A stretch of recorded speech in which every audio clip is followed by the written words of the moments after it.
Hey everybody, and welcome back to the channel. In this video, we're going to go over a couple articles on Disney Star Wars and one on actual Star Wars. So I guess we'll head it off with the lead of this. Star Wars lead Ewan McGregor makes desperate plea, asks fans to write to Disney for a second season of Obi-Wan Kenobi. In making a request that perhaps only he and 7 other Disney Star Wars fans truly want to see fulfilled, Obi-Wan Kenobi has asked audiences to write Disney in order to petition them for a second season of the Disney Plus series. The longtime franchise star made his plea during a February 3rd panel appearance at MegaCon Orlando, following a conversation regarding his time on set filming the solo Star Wars series.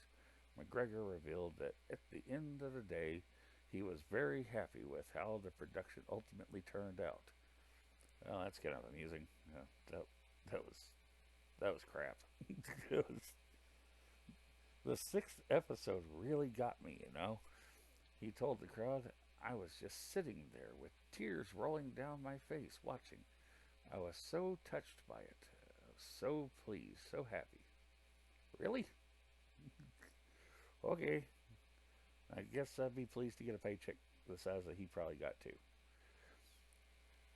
I'm just so happy that we managed to do it, and also that we did it like that. The Birds of Prey and the Fantabulous Emancipation of One Harley Quinn, longest and worst titled movie I can ever think of, and will not watch it because the trailer was god awful. Actor. It was originally going to be a movie, and I've often thought, should it be a movie? And I kind of think it's great that we did it that way. It's a longer story, and hopefully, it's more satisfying as a result. Not really. It was terrible. Had a few neat scenes, but cannon destruction, and even if you skip that, you stole from a game to do one of your plots, and it just all around was not good. Not good at all. We got more on screen. We got more screen time to weave a story. To this end, McGregor then admitted, "I just hope we can do another one," before turning to ask the MegaCon attendees for their help in making that happen. "Can everyone write to Disney?" the actor asked. "If we just, I'll give you some email addresses at the end. Just say, 'Dear Disney, let's have another. Let's have a bit more Obi-Wan Kenobi, please.'" Notably, this is not the first time Ewan McGregor has made public mention of his interest in picking up Obi-Wan Kenobi's signature blue lightsaber for another television outing. Asked during an August 2023 interview with The Hollywood Reporter as to whether or not she and the actor had spitballed any ideas on set for a potential season 2, Obi-Wan Kenobi series director Deborah Chow, probably the worst showrunner for any Disney Star Wars that I've seen thus far, recalled, you always think you're going to end the series like this in some magnificent way, but instead you end up in a parking lot with second unit and hardly anybody there.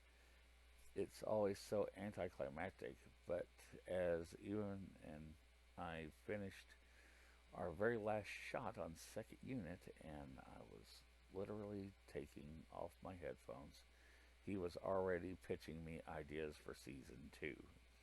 Gotta keep that cash cow going. Turning to her own interest in returning for a second season, please God no, Chow posted, "There's another 10 years with plenty of stories, and I don't think it's off the board. It is a never say never situation, but we really did conceive this to be a limited series." As of writing, details as to what McGregor supposed pitches to Chow exactly entailed remain unknown. However, one can only hope that whatever he proposed was better than the first season's trench coat escape scene, otherwise known as perhaps the absolute dumbest moment in all of Star Wars canon and non-canon history. Damn right about that. All right. If you're wondering, that's a child under a trench coat. Okay? They were escaping with a child under a trench coat. Just, I'm just going to leave it there. And most of the episode's plot was stolen from Jedi Fallen Order. So, we'll leave it there. All right, onward to the next article. No, this is on Collider. Oh, I forgot to say. The Bounty Hunter Comics one, the article is written by, let me get to it, Spencer Bakuli. Okay, now to the Acolyte one. Star Wars The Acolyte sets summer 2024 release window. The High Republic set series comes from showrunner Leslie Headland. Now, this is published by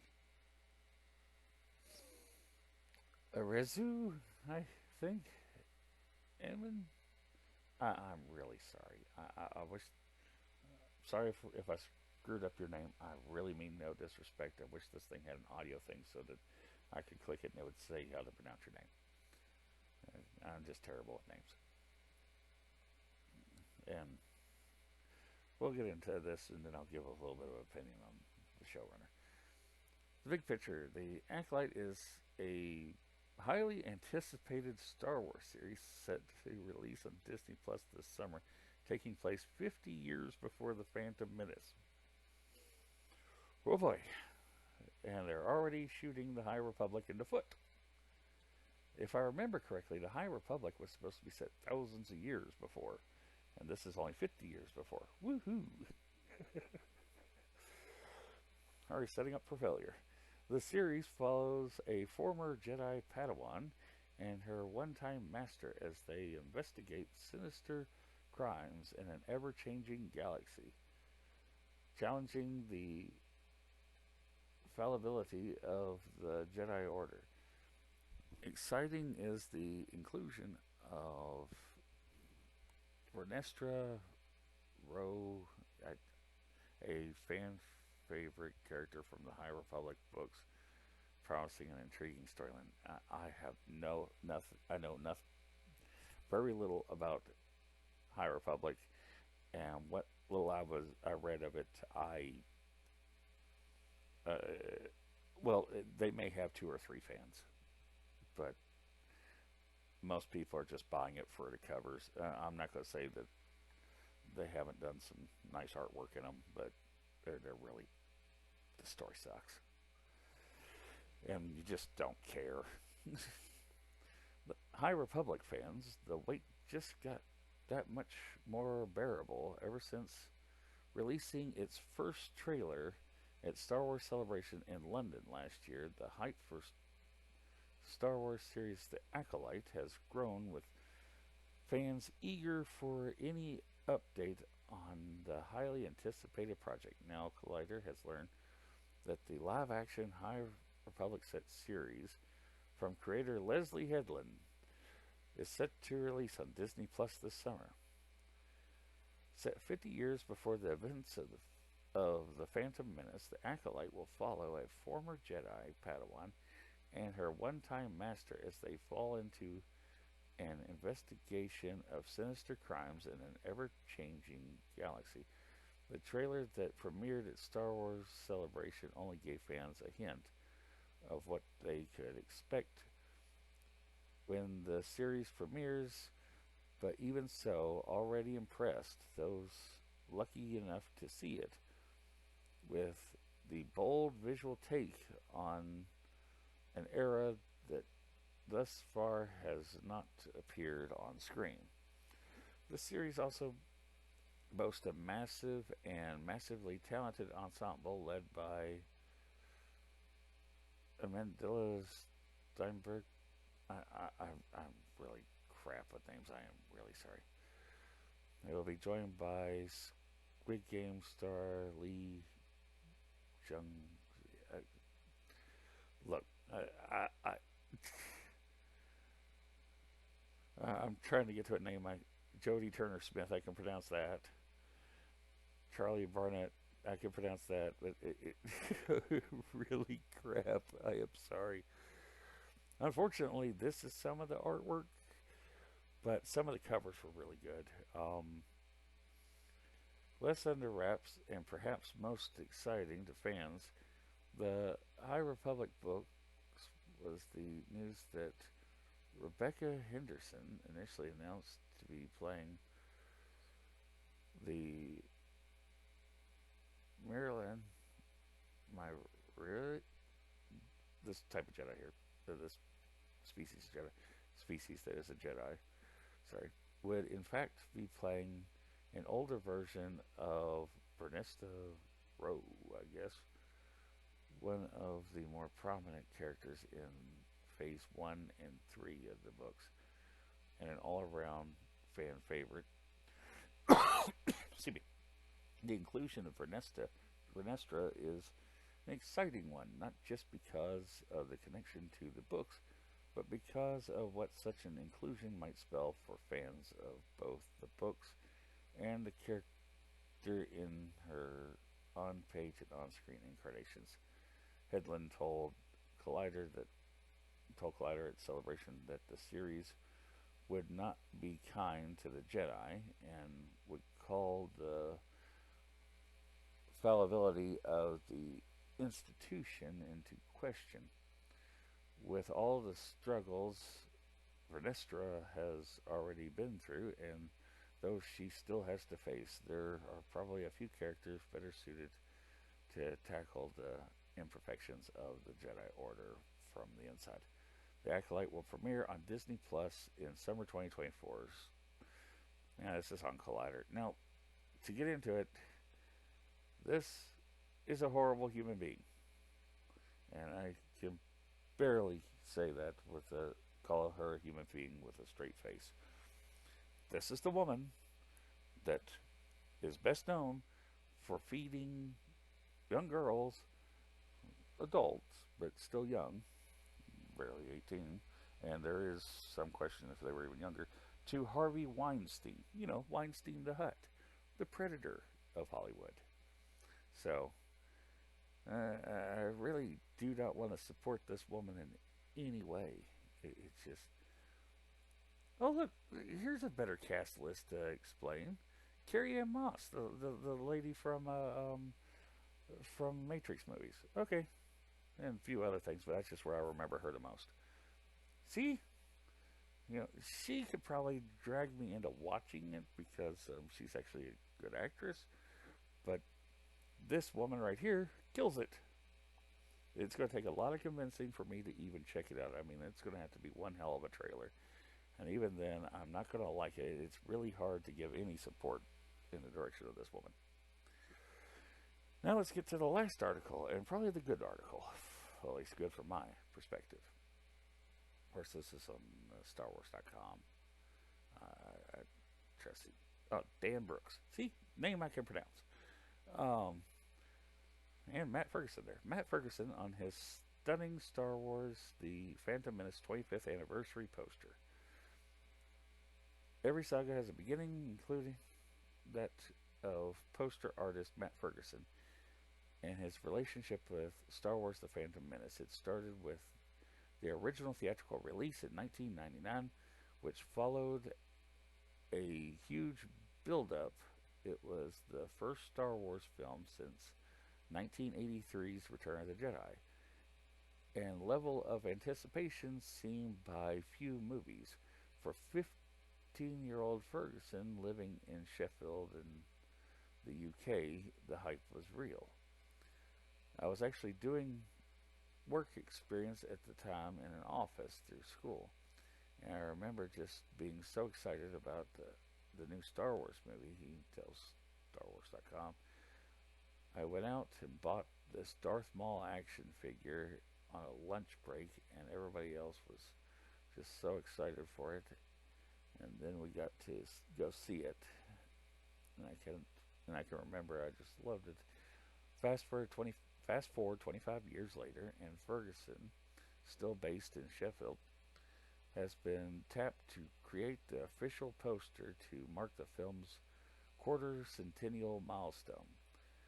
It follows his anniversary art made for The Empire Strikes Back and Return of the Jedi, and will be seen in theaters around the world as The Phantom Menace returns to cinemas starting May 3rd. The poster is a beautiful image featuring Qui-Gon Jinn, Obi-Wan Kenobi, and a regal Queen Amidala with Darth Maul's piercing eyes looming over everything. Earth tones drive the painting, from the twin suns to Jedi robes, and a significant change from his earlier Star Wars work.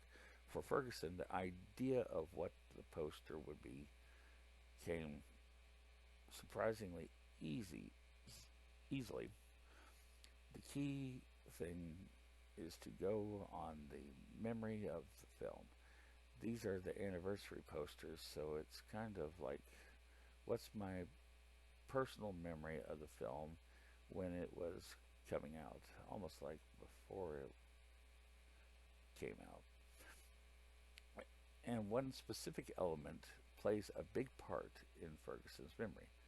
The color comes into it a lot. For me, he says, there's reds and golds, and I remember a lot of the marketing at the time, and a lot of stuff in toy shops, because I always liked action figures and things, was that kind of color. So that was the thing that I keyed on for this one. I wanted that rich, warm color. I could go further into it. StarWars.com really did a nice piece talking about him. I mean, you got some of the sketches he worked with to try to get what he wanted. But the big takeaway from this one is that it's going to be the weekend of the 3rd. So it's going to, of May. So you got from the 3rd to the 5th. You're going to have, they're going to be playing the anniversary for the 25th anniversary for the Phantom Menace. And I know some people aren't prequel fans. Some are diehard prequel fans. I'm going to go watch it. I honestly enjoyed the movie. Am I a person that is it my favorite? No. I mean, the original still hold for me.